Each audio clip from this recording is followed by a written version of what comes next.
You ask Tiger to calculate. This deals with finding the midpoint between 2 points. The midpoint between the 2 points is 2, -4. Let's solve it step by step. Plot the 2 points and calculate the midpoint using the formula.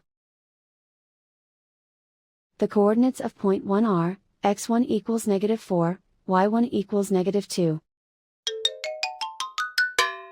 The coordinates of point 2 are, x2 equals 8, y2 equals -6. PM represents the midpoint of the 2 points.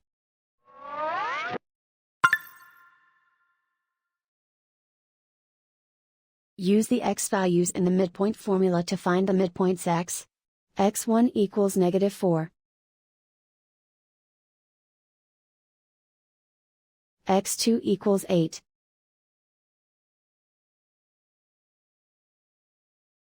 Simplify the arithmetic.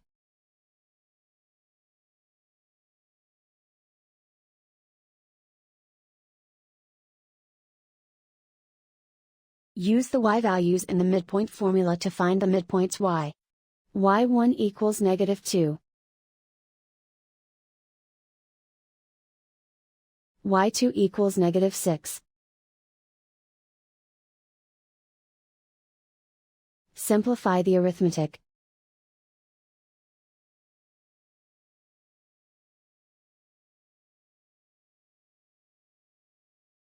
And so, the midpoint is 2, -4.